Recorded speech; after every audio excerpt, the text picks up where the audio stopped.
Un cordial saludo a todas las personas que en este momento se unen a esta lección divina para este domingo 19 del tiempo ordinario en el ciclo C. Los invitamos a todos para que ven dispuestos, bien sea en nuestra casa, en nuestro hogar, con nuestra familia, en el lugar de estudio, en el lugar de trabajo, quizás en la parroquia, en nuestro centro de culto, en nuestra casa de formación, nuestra casa de fraternidad. Qué bueno es poder encontrarnos en torno a la palabra de Dios. Por eso los invitamos para que dispongamos muy bien nuestro lugar, para que tomemos con amor la Sagrada Escritura y hagamos este camino de adhesión a la persona de Jesús en la Sagrada Escritura. Por eso nos reunimos en el nombre del Padre, del Hijo y del Espíritu Santo. Amén. Invoquemos la presencia del Espíritu Santo para que este Señor de vida y amor sea capaz de abrirnos la mente y el corazón para que la palabra que vamos a recibir traiga a nosotros frutos de bendición. Ven, Espíritu Santo, llena los corazones de tus fieles y enciende en ellos el fuego de tu amor. Envía, Señor, tu Espíritu y todas las cosas serán creadas y renovarás la faz de la tierra. Amén. Espíritu Santo, ilumínanos y santifícanos. Los invitamos para que tomemos el texto del Evangelio según San Lucas en el capítulo 12, versículos 32 al 48. Lucas 12, 32 al 48. Iniciamos este primer paso con la lectura. No temas, pequeño rebaño, porque al Padre de ustedes le agradó darles el reino. Vendan lo que tienen y repártanlo en limosnas. Háganse junto a Dios bolsas que no se rompen de viejas y reservas que no se acaban. Allí no llega el ladrón y no hay polilla que destroce, porque donde está tu tesoro, allí también estará tu corazón. Tengan puesta la ropa de trabajo y sus lámparas encendidas. Sean como personas que esperan que su patrón regrese de la boda para abrirle apenas llegue y golpea la puerta. Felices los sirvientes a los que el patrón encuentre velando a su llegada. Yo les aseguro que él mismo se pondrá el delantal, los hará sentar a la mesa y los servirá uno por uno. Y si es la medianoche o la madrugada, cuando llegue los encuentra así, felices esos sirvientes. Si el dueño de casa supiera qué hora vendrá el ladrón, ustedes entienden que se mantendría despierto y no le dejaría romper el muro. Estén también ustedes preparados, porque el Hijo del Hombre llegará a la hora menos esperada. Pedro preguntó: Señor, ¿esta parábola que has contado es solo para nosotros o es para todos? El Señor contestó: Imagínense a un administrador digno de confianza y capaz. Su Señor lo ha puesto al frente de sus sirvientes y es Él quien les repartirá a su debido tiempo la ración de trigo. Afortunado ese servidor si al llegar su Señor lo encuentra cumpliendo su deber. En verdad les digo que le encomendará el cuidado de todo lo que tiene. Pero puede ser que el administrador piense: mi patrón llegará tarde. Si entonces empieza a maltratar a los sirvientes y sirvientas, a comer, a beber y a emborracharse, llegará su patrón el día en que menos lo espera y a la hora menos pensada. Le quitará su cargo y lo mandará donde aquellos de los que no se puede fiar. Este servidor conocía la voluntad de su patrón. Si no ha cumplido las órdenes de su patrón y no ha preparado nada, recibirá un severo castigo. En cambio, si es otro el que hizo sin saber algo que merece azotes, recibirá menos golpes. Al que se le ha dado mucho, mucho se le exigirá. Y cuanto más se le haya confiado, tanto más se le pedirá cuentas. Vamos ahora con la segunda parte, que es la meditación. Para ello vamos a abordar 4 elementos importantes, que son el tesoro, la vigilia, el administrador y el castigo. Iniciemos primero por el tesoro. Estamos en el contexto del discurso de Jesús. Jesús sigue hablando a sus discípulos, Jesús sigue hablando a la multitud. Después de haber hablado sobre las riquezas, pues comienza una nueva enseñanza en torno a lo que es la voluntad de Dios. Por eso lo primero que hay que mirar es el agrado de Dios, el pequeño rebaño. ¿Cuál es la verdadera dicha? Hacer parte de este pequeño rebaño. Recordemos que el rebaño es la promesa mesiánica que los profetas anunciaron, que Dios vendría como pastor a rescatar y liberar a su pueblo. Por eso cuando el Evangelio nos habla justamente de vender para tener un tesoro, estamos hablando de una transacción. La venta es un intercambio. ¿Y ahí que intercambiamos? Un bien temporal por un bien mayor.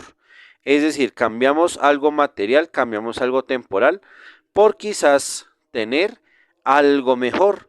Por eso ese tesoro se convierte en donación, en dar dádivas de misericordia, dar dádivas de amor, bolsas que no se envejecen. Es decir, aquí el evangelista Lucas nos está poniendo justamente en esta situación de hacer bolsas que no se envejezcan, es decir, bolsas que no se dañen con el tiempo.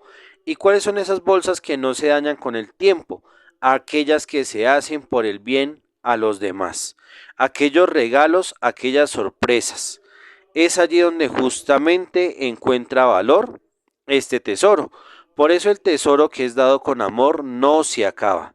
Y aquí es importante recalcar que aunque nuestras traducciones digan el verbo tener, allí donde está tu tesoro, allí está tu corazón, allí donde tienes tu tesoro, tienes tu corazón, el verbo importante que aparece aquí es el verbo ser.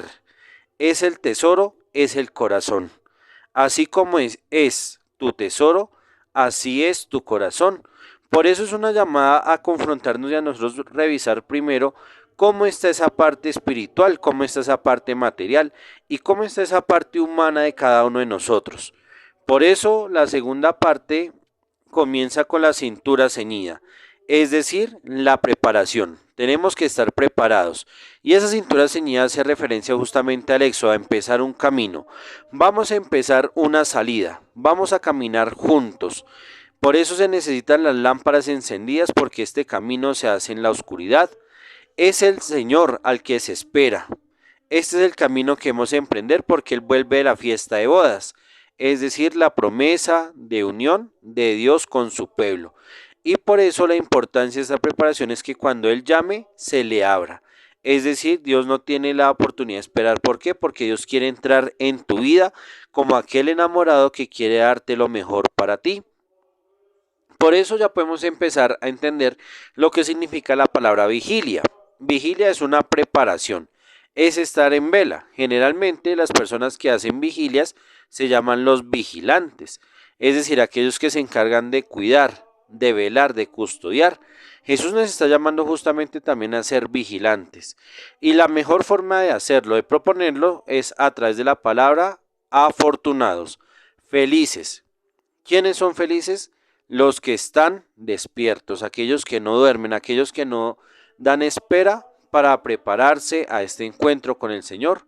Por eso ellos deben ser felices o deben sentirse felices porque es el Señor el que se va a ceñir.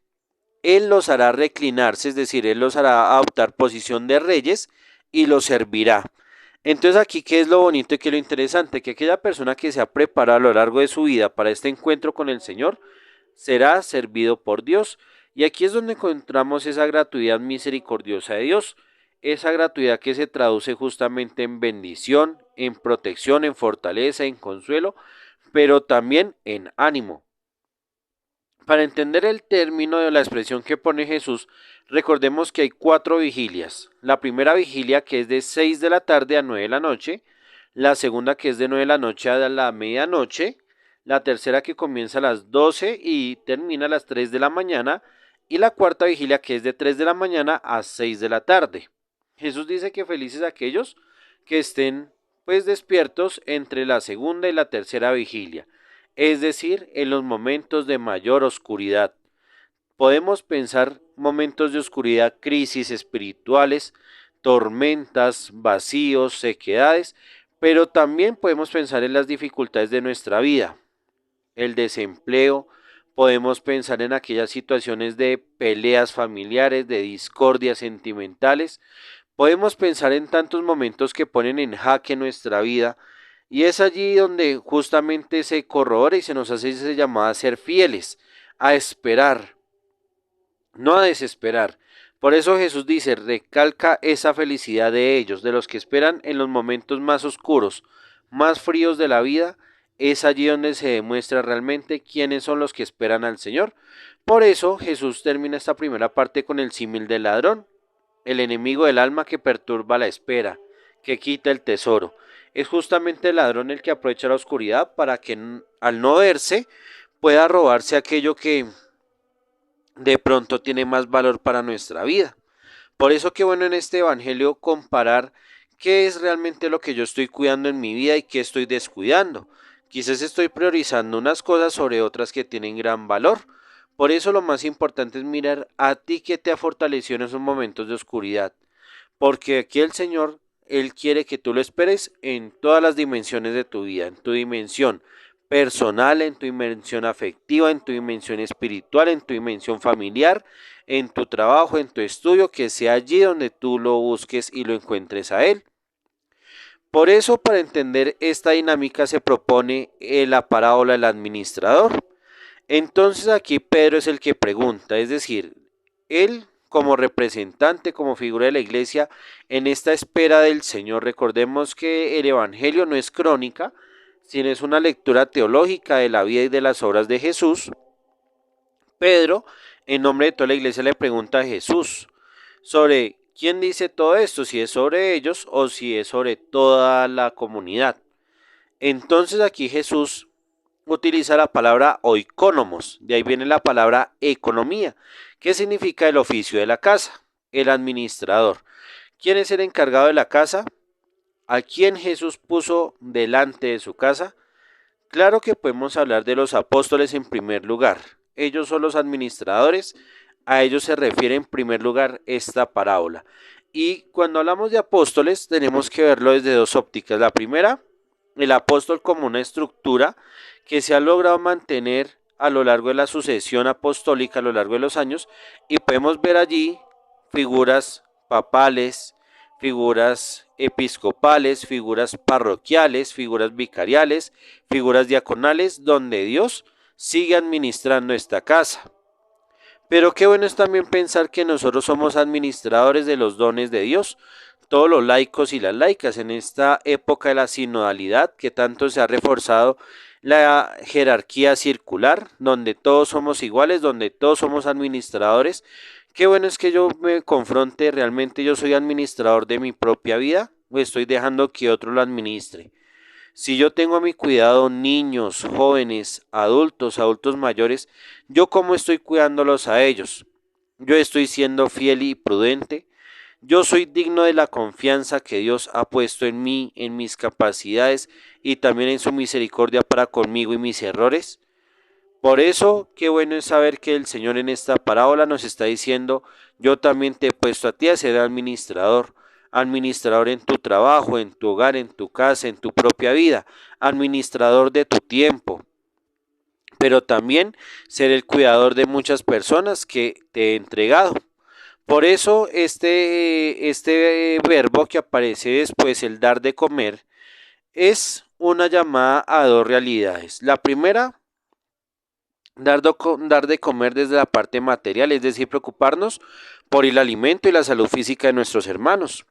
Y la segunda, que es la espiritual, dar de comer el pan eucarístico, los sacramentos. Por ello es feliz quien ore según este deseo del Señor. Y aquí aparece la palabra griega telos, que significa el querer, la voluntad, el deseo. Feliz quien sea capaz de satisfacer este deseo del Señor, que nadie tenga hambre, que nadie se quede fuera de esta casa. Por eso, Jesús dice al final de esta parte, que será dichoso aquel a quien ha puesto él al frente de su casa. Y allí nos recuerda justamente la imagen del buen pastor. Podríamos preguntarnos entonces, ¿qué pasa si yo no cumplo con el tesoro? ¿Qué pasa si yo dejo de lado la vigilia? ¿Qué pasa si yo no soy un buena o una buena administradora? Pues viene el castigo. ¿Y cuál es el primer castigo? La confianza que es traicionera. Mi señor tarda. Entonces, como mi patrón tarda, yo puedo golpear a los demás, puedo emborracharme, puedo maltratar. Y en esto podemos reconocer tantas figuras de infidelidad, tanto en la vida personal como en la vida de la iglesia, donde como el Señor Jesús no llega, entonces podemos hacer y deshacer con lo que tenemos al alcance. Y eso no puede seguir así. Por eso el Señor dice que Él vendrá cuando menos se le espera. Y el texto original, aunque dice que sufrirá algún tormento, algún castigo, dice que lo va a dividir en dos. Lo cortará, lo fraccionará y podrá en los indignos de confianza. ¿Qué significa esto? Que una persona ambigua no sirve para el reino de Dios. Una persona que sirve a Dios pero espera recobrar una recompensa económica. Una persona que sirve a Dios pero espera sacar un puesto de honor. Una persona que sirve a Dios pero es para humillar a los demás. Esta persona no sirve para el reino. Esta persona no sirve para la voluntad de Dios porque justamente por culpa de estas personas la gente ha perdido la fe. Por eso dice que lo dividirá, lo sacará, lo pondrá en los que no son dignos de tener confianza. Y yo creo que ese es el peor castigo que puede recibir un ser humano, que ella no se confíe en esa persona. Por eso él dice, Jesús dice, quien no obre según esta voluntad, recibirá golpes durísimos, diría yo. De estos golpes durísimos son aquellas lecciones de vida en las que nosotros mismos nos equivocamos. O sea, no es que venga algo del Señor, sino que son los golpes de la vida por tomar malas decisiones. Golpes de la vida por no saber retribuir la confianza que se ha puesto. Son golpes durísimos en la medida que estropean nuestra vida porque nosotros nos hemos equivocado en el camino. Por eso aquí Jesús insiste en la radicalidad de la coherencia. Quien no conoce no tiene intimidad con Dios. Por eso el castigo está justamente para quien ha tenido esta intimidad con Dios y no ha cambiado su vida. Para quien se ha dejado amar por Dios y sigue empeñado en su vanidad, sigue empeñado en sus caprichos, sigue empeñado en su ambición. Por eso quien no conoce a Dios, quien no ha tenido esa intimidad, no será digno de tanto castigo con severidad. Por eso a quien más se le da, a quien más se le confía, más se espera de él y se le pide más a él. Por eso que a retomar estas cuatro categorías del tesoro, la vigilia, el administrador y el castigo, podamos entender cómo la palabra de Dios nos llama justamente a prepararnos, a hacer de nuestra vida un tesoro de bendición, saber administrar lo que el Señor nos ha dado y así evitar el peor castigo, que es el no ser merecedor de su confianza. Si hubo alguien que nos enseña con humildad, con sencillez, este voto de confianza es San Celestino V Papa, el primer pontífice que renunció en la historia de la Iglesia. Por eso veamos en esta sencilla oración una invitación a la humildad y a la fidelidad justamente a la propuesta del Evangelio. Solo deseaba nada en este mundo más que una celda, y una celda se me ha dado. Amén. Vamos ahora con la contemplación, por eso si quieres cerrar tus ojos, si quieres contemplar esta imagen o alguna imagen que tengas ahí cerca en donde estás, vamos a disponernos para este momento de interiorización de la palabra. Después de lo que hemos escuchado en este momento de oración, ¿cuál es tu tesoro? Por eso primero consideremos, ¿yo soy feliz considerándome parte del rebaño? ¿O más bien me repliego sobre mí mismo y me refugio en una fe intimista que enriquece mi egoísmo pero que no me lleva a reconocer a los demás? ¿Cuál es el tesoro que realmente el Señor me ha regalado? ¿Cuál fue esa primera experiencia de amor que yo no quiero perder? ¿Cuál fue esa primera experiencia de amor que el Señor me regaló y que yo no quiero desperdiciar? ¿Yo cómo me estoy preparando? ¿Cómo estoy siendo vigilante? ¿Yo qué espero finalmente? ¿Espero un triunfo personal o espero que el Señor ore en mí? Por eso en esta capacidad de administrar, miremos quién ha depositado su confianza en mí. ¿Yo le he retribuido esa confianza? ¿Quién me ha confiado su cariño, su tiempo, sus palabras, sus lecciones? ¿Y yo cómo le he respondido? ¿Qué ha significado para mí dar de comer? ¿A quienes he alimentado? No solamente materialmente, sino también espiritualmente. ¿A quién le he dado un sentido a su vida? ¿Yo realmente en este momento de mi vida soy feliz? Estoy satisfecho con mis padres, con mi pareja, con mi vocación religiosa, estoy satisfecho con mi profesión, estoy satisfecho, satisfecha con lo que soy, con lo que tengo. Y Jesús me llama justamente a una exigencia. Yo estoy siendo coherente con esta exigencia. Por eso, entrega al Señor tu ser, tus sentidos, tus capacidades, tus proyectos, tus sueños, pero también tu historia. Deja que tu vida sea un tesoro para los demás y que tú puedas administrar esa bendición que Dios te ha regalado.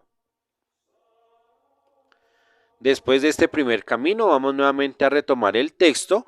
Por eso tomemos el Evangelio según San Lucas capítulo 12 versículos 32 al 48. En este primer paso a la lectura respondemos la pregunta ¿qué dice el texto? Por eso vamos a responder estos siguientes interrogantes. ¿Qué explica Jesús? ¿Qué afirma Jesús sobre el tesoro? ¿Qué dice Jesús cuando habla de la espera? ¿Qué enseña la comparación del administrador? ¿Qué relación hay entre confianza y castigo? Pausemos y respondamos. En la meditación, ¿qué quiere decir el texto? Vamos a mirar estos interrogantes. ¿Por qué se habla del rebaño? ¿Por qué se habla del verbo ser entre el tesoro y el corazón? ¿Qué significa la vigilia? ¿De qué manera Jesús explica la verdadera felicidad? ¿Por qué se habla del servicio y la administración? ¿Qué significa atesorar para Dios? Pausemos y meditemos. En la oración donde le hablamos a Dios desde el texto, vamos a tomar como forma de oración un fragmento del Salmo 32, no olvidando que podemos agregar también lo que llevamos en el corazón. Los ojos del Señor están puestos en quien lo teme, en los que esperan en su misericordia, para librar sus vidas de la muerte y reanimarlos en tiempo de hambre. Nosotros aguardamos al Señor, Él es nuestro auxilio y escudo. Que tu misericordia, Señor, venga sobre nosotros como lo esperamos de ti. Amén. En este ejercicio de contemplación, hagamos un momento de silencio y reamos este encuentro con el Señor en su palabra. ¿Qué te pide Jesús hoy? ¿Qué sientes en lo que explica Jesús? ¿Cómo podemos esperar al Señor? ¿Crees que estás atesorando para Dios o para quién? ¿Estás dispuesto a ser digno de confianza? Pausemos y contemplemos. Después de estos 4 pasos llega el quinto paso, que es la acción, que este es el momento donde el Señor te invita a ti a actuar, a poner por obra lo que has recibido. Solamente tu mente y tu corazón y Dios saben lo que debes hacer. Por eso deja que de ahora en adelante sea el Señor el que te guíe con su palabra y actúa en coherencia con Él. No dejes de lado la invitación que hacemos desde este subsidio. Asistamos a nuestro templo, celebremos los sacramentos, la liturgia. Hagamos oración constante con la palabra de Dios. No dejemos de hacer ofrenda, bien sea económicamente o espiritualmente en el templo o a una persona necesitada. Y finalmente comparte este video y suscríbete a este canal. Recuerda que la palabra de Dios se lee, se ora, se celebra y se vive en comunidad. Nos encomendamos a la Virgen María para que ella como buena madre nos ayude en este caminar tras Jesús. Bajo tu amparo nos acogemos, Santa Madre de Dios. No desprecie las oraciones que te dirigimos en nuestras necesidades. Antes bien, líbranos de todo mal y peligro, oh Virgen gloriosa y bendita. Amén. Que el Señor misericordioso nos bendiga, nos guarde de todo mal y nos lleve a la vida eterna, en el nombre del Padre, del Hijo y del Espíritu Santo. Amén. Muchas gracias a todos los que se unieron a esta lección divina. Que el Señor siga bendiciendo cada una de nuestras actividades.